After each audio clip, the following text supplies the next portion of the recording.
Pinaghahandaan na ngayon ng lokal na pamahalaan ng bayan ng Pantabangan sa pangunguna ni Mayor Roberto Agdipa ang selebrasyon ng 10th Pandawan Festival 2024 na gaganapin simula April 22 hanggang April 28, 2024. Tampok sa Pandawan Festival 2024 ang paligsahan sa Intang, painting competition na may temang ang paglikas, street dancing competition, ihawan sa Pandawan at marami pang iba.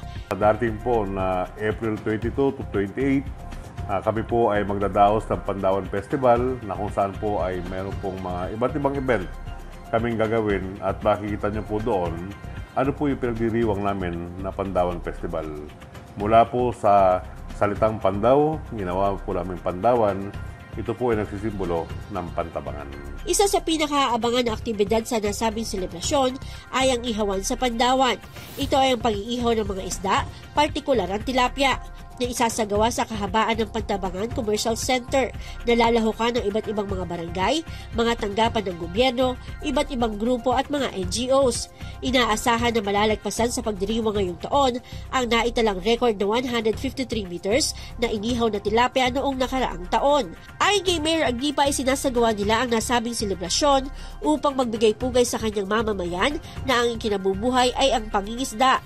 Ang Pandawan ay mula sa salitang Pandaw na ang ibig sabihin ay kunin ng huling isda. Ang ibig po sabihin ng Pandawan, from the word Pandaw, ay binibisita po natin yung mga umang po natin. Kasi ang isa pong ikinabubuhay po ng aming mga kababayan ay pagsasaka, pag-hunting noong araw. Ngayon po mga pangingisda dahil sa lawak po ng ating Pantabangan Dam ay pinapandaw o tinitingnan, sinecheck po natin kung lahat po ng ating mga pangkabuhayan ay meron na po mga huli para yun po ay maiuwi natin at siyempre po, yun ay source of livelihood po yun.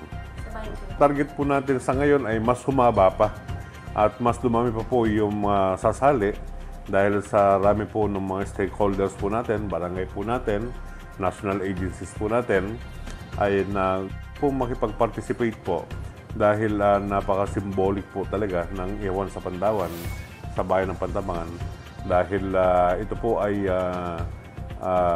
nagpapatunay lang na ang lawa po natin ay hindi po nauubusan ng isda po natin. Samantala, iniimbitahan naman ni Mayor Agdipa ang lahat na saksihan ng kanilang isasagawang masayang kapistahan sa bayan ng Pantabangan. Kayo po ay aking inanyayahan na makipandaw sa 10th Pandawan Festival, April 22 to 28, dito po sa bayan ng Pantabangan. Para sa Balitang Nueva Ecija, Maureen Pagaraga nag-uulat. Para sa DWNE Teleradyo, ang inyong kakampi.